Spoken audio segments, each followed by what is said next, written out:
Welcome to pelvic floor training. This part of your video is just a review of the PowerPoint. Now then the next video that I'm going to send you will be the movements that were missed during the class. So just to kind of get right into it, last week we discussed the anatomy of the pelvic floor, the functions, dysfunctions, and we started talking into some healthy habits, okay? And everyone had homework about breathing and posture and Kegels and stuff like that. So for your pelvic floor anatomy, there's actually 3 layers. So you have sexual function, organ support, and sphincteric function, so pee and poop. From there you have 5 functions. So you have your sexual function, sphincteric function. It supports your bladder, rectum, and uterus. Stabilization for your hips and spine. It acts as a sump pump for lymphatic fluid and blood flow. Excuse me.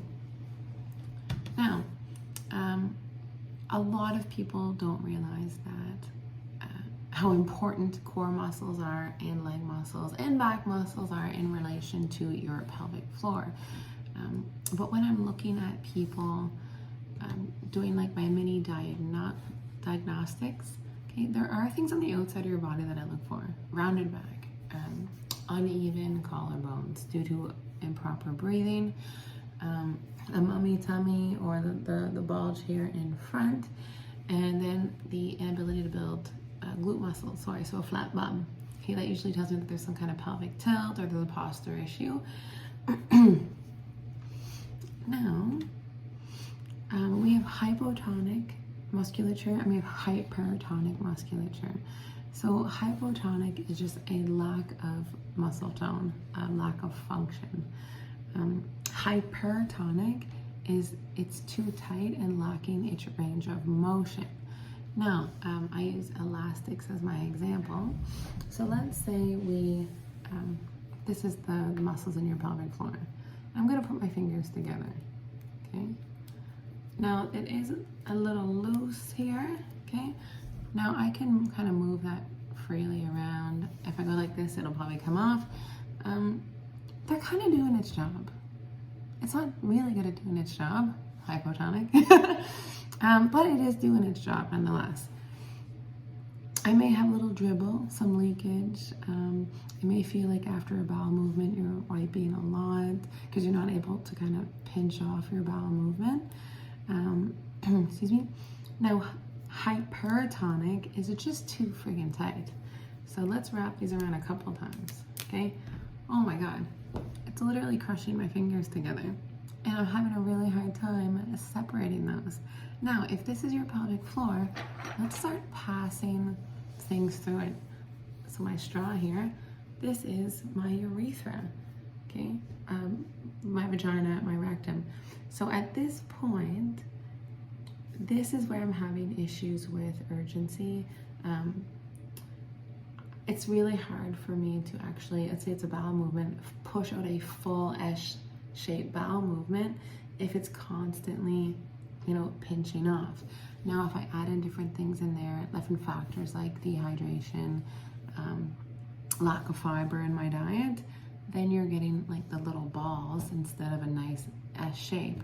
If I'm trying to empty my bladder, it's going to be kind of stop and go. Instead of a nice flow, I'm breathing it out.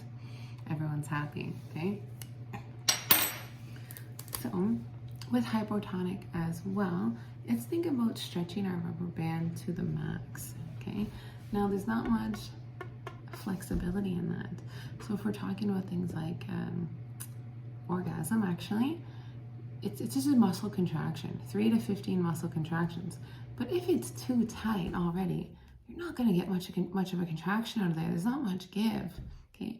So for hypertonic and hypotonic, the treatment is pretty similar, in which we need to practice our breathing for hypertonic in different positions to release the pelvic floor.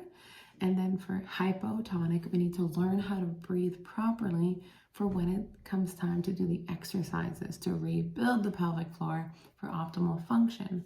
Now, once we learn the breathing, we're going to come together in a group, hypertonic, hypotonic all together, And then we're going to do those core exercises, Kegels, leg movements to build the pelvic floor properly.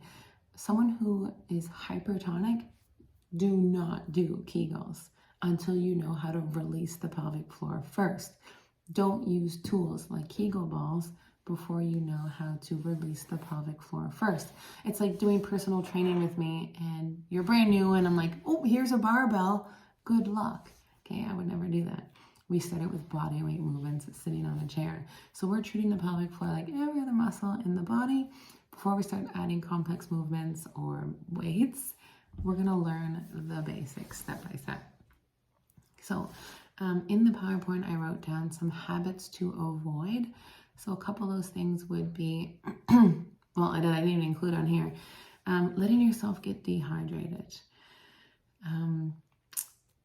Eating foods that irritate the bladder or irritate the pelvic floor. Pushing, straining while pooping. When you go to the bathroom, all your holes open at once, everything comes out at once. Peeing in the shower, so triggering your brain, your bladder, that when water is around, water is heard, it's time to pee. Hovering over public toilets. Another one would be blowing your nose while you're on the toilet. So you're sitting there already, all the pressure's down there, and then you're gonna take a Kleenex and force out boogers, but it's putting so much pressure on your pelvic floor. So we're gonna cut those things out as well. Another thing is sitting on the toilet for too long. It puts pressure on your heart, okay? So the expression kind of shit or get off the pot, that's what we gotta do, okay? And it's for the sake of your pelvic floor. The breathing that we learn is going to be how we empty our bladders. It's going to be how you empty your bowel, okay? So it's going to be relaxing your body, relaxing your breath, using target breathing to move the proper areas. We did discuss as well how 1 in 8 kids actually develop pelvic floor issues for bad toilet habits, just hanging out on the toilet for too long. You want to see those kids where, I know my son does it all the time, he'll go pee, and then 10 minutes later, he's like, Mom, I need to poop too. Like, you were just in there. But it's because most adults just go to the bathroom, everything happens at once, that's it. Kids have healthy pelvic floors for the most part. They know how to control themselves, basically. Not like us adults, okay?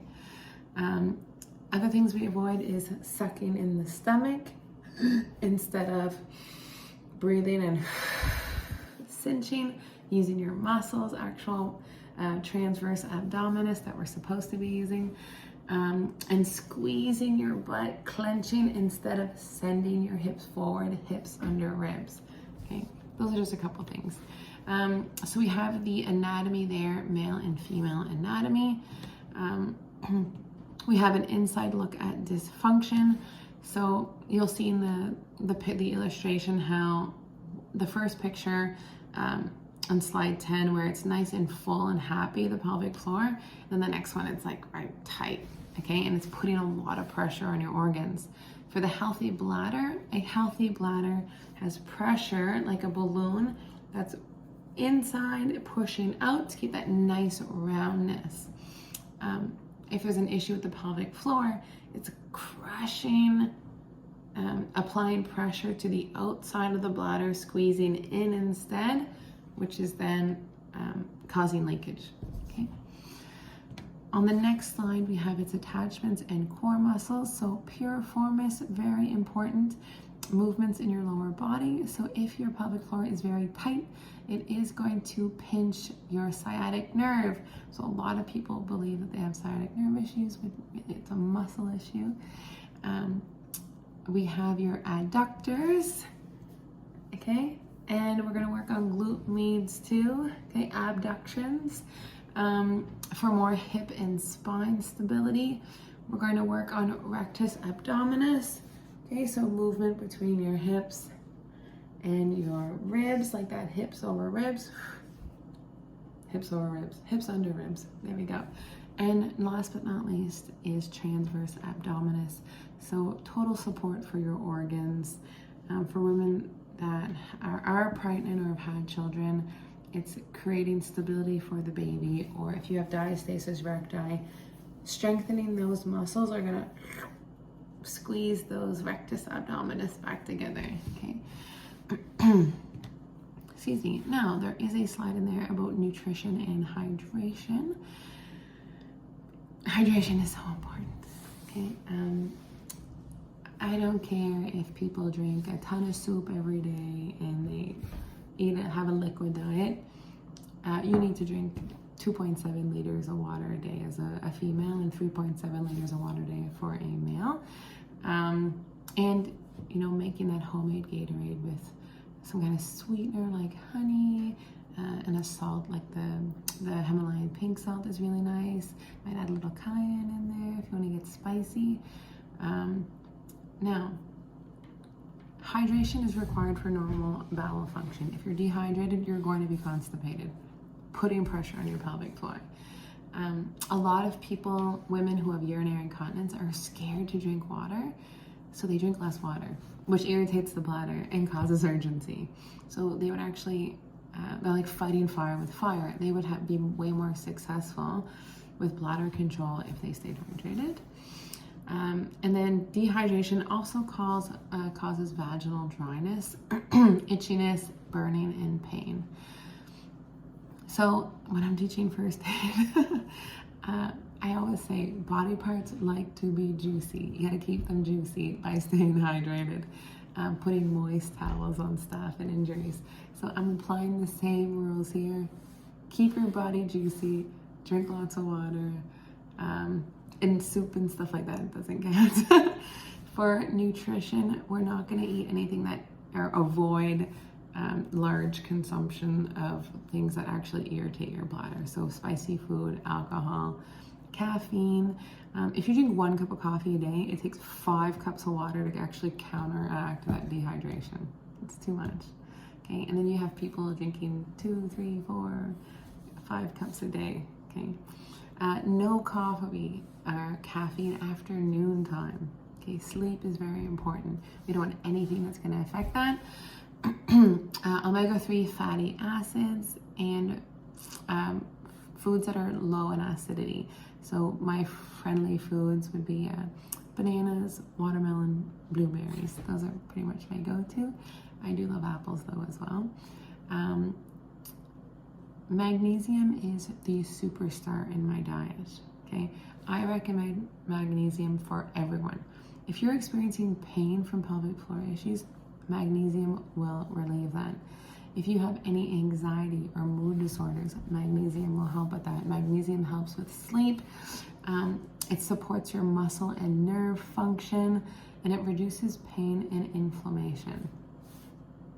Okay, so supplement magnesium, especially if you're still experiencing a menstrual cycle.